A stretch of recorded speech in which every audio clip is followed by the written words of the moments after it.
अऊज़ु बिल्लाहि मिनश शैतानिर रजीम।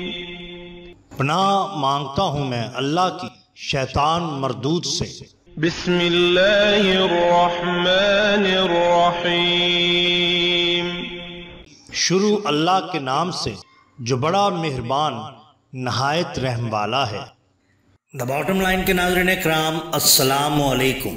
मोहतरम नाजरीन, हम अपनी आज की वीडियो में हजरत पीर मेर अली शाह साहब गोरड़ा शरीफ वाले और एक सिख तबीब का किस्सा आपके सामने पेश करेंगे जो यकीनन आपके लिए दिलचस्पी का बायस होगा। नाजरीन इकराम, मेरे मुनीर में एक वाकया दर्ज किया जाता है। बयान किया जाता है कि सरदार अजीम खान गोरड़ा आपका मोतकीद था। आप भी इब्तदा से उस पर मेहरबानी फरमाया करते थे। उसे खुद सियाल शरीफ ले जाकर हजरत आला सियालवी कदसरा से बैत कराया, क्योंकि खुद बैत करने से उसके साथ बेतकल्लुफी में फर्क आता। उसने अपने खुसर की वफात पर अपनी बीवी की तरफ से मौजा जोत की ज़रई अराजी के मुतल्लिक़ हक़ विरासत का दावा किया, मगर ये दावा नाकामयाब रहा और जायदाद उसकी बीवी को मिलने की बजाय मतवफ़ी के वारसाने बाज़गश्त को मुंतकिल हो गई और पहली 2 अदालतों में से अपीलें भी खारिज हो गई। मौजा नून में एक फ़कीर साहब रहते थे जिनसे मतवफ़ी के वारसाने बाज़गश्त को अकीदत थी।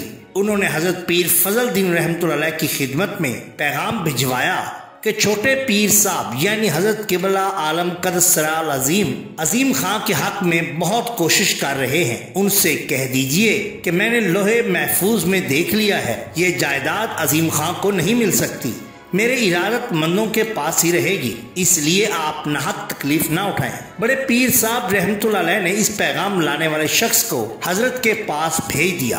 आपने फरमाया, फकीर साहब से बात सलाम कहिएगा कि आप तो लोहे महफूज की तहरीर पढ़ सकते हैं, मैं आंखें बंद करूं तो अंधेरे के सिवा कुछ नजर नहीं आता, लेकिन एक बात याद रखिएगा, जब तक ये सारी जायदाद अजीम खां को ना मिल जाएगी मैं अपने अल्लाह का दामन नहीं छोड़ूंगा।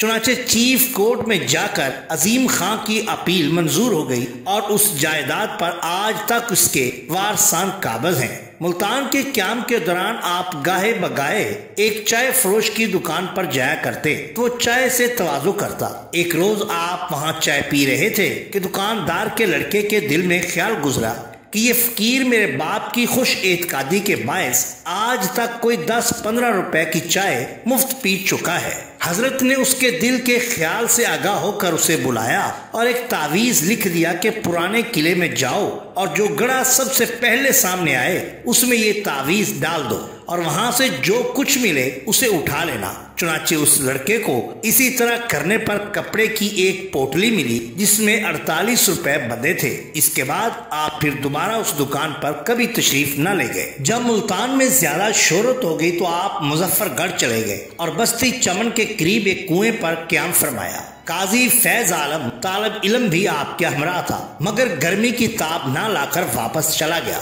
उस कुएं का मालिक बीवी बच्चों समेत वहीं रहता था। इसी असना में रमजान शरीफ का महीना आ गया और उस शख्स ने हजरत के आराम की खातर ऐसा इंतजाम किया कि दिन के वक्त आपकी चारपाई रस्सों से बांधकर कुएं में लटका देता और असर के वक्त बाहर निकाल लेता। इस तरीका से आप शिद्दते गर्मी के वक्त कदरे आराम में रहते। शेखुल जामिया लिखते हैं कि उस शख्स पर हिंदू साहूकारों का सूदी कर्जा था जिसमें कुआं गिरवी था। जब वो रकम अदा न कर सका हिंदुओं ने उसे बेदखल करना चाहा। सूरत हाल से आगाह होकर हजरत ने इसे लोहे का एक टुकड़ा लाने को कहा और जब वो ले आया तो अपनी चादर में लपेट कर उसे दिया और कहा कि कल सुबह इसे खोलना। रात के वक्त हजरत वहां से खामोशी के साथ रुखसत हो गए। सुबह को जब उसने चादर खोल कर देखा तो लोहा सोना बन चुका था। उससे उसने अपना तमाम कर्जा वगैरह अदा किया और कुआं भी वागुजार करा लिया। शेखुल जामिया ने आगे लिखा है कि मुझे याद है कि जब पहली मर्तबा नवाब अब्दुल्ला खां की इस्तदा पर हजरत खानगढ़ तशरीफ ले जा रहे थे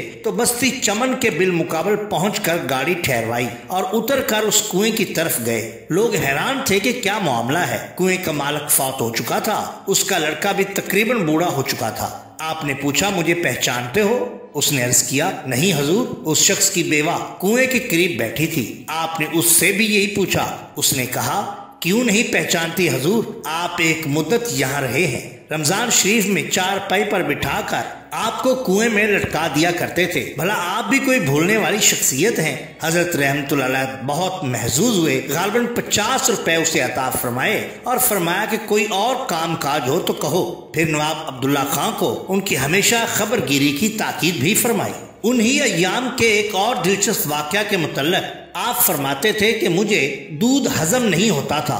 जब भी मैं दूध पीता फौरन कै हो जाती थी और कई रोज तक मैं बीमार रहता था। फरमाते हैं एक रोज दरियाए सिंध अबूर किया तो देखा कि एक सिख मुसाफिरों के नाम पूछता फिर रहा है। मैंने जब उसे अपना नाम बताया तो मुझे ये कहकर अपने साथ ले गया कि मैं तबीब हूँ और कई रोज से आपका मुंतजिर हूँ। मुझे आपके पीर जनाब गौसुल आजम ने ख्वाब में फरमाया था कि मेरी औलाद में से इस नाम का एक शख्स आ रहा है, उसे दूध हजम नहीं होता, आप उसका इलाज करिए। चुनाचे उसने मुझे दवा दी जिससे वो शिकायत रफा हो गई। वो सिख काफी अरसा फिर आपके पास रहा और आखिर वो शख्स भी कलमा शहादत पढ़कर आपके हाथ पर मुसलमान हो गया, क्योंकि वो जानता था कि यही शान होती है औलिया अल्लाह की। नाज़रीन इकराम, अगर आपको हमारी ये वीडियो पसंद आई हो तो लाइक कीजिए, सब्सक्राइब कीजिए हमारे चैनल द बॉटम लाइन को, ताकि हम आपके लिए और भी बेहतरीन वीडियोस ला सकें।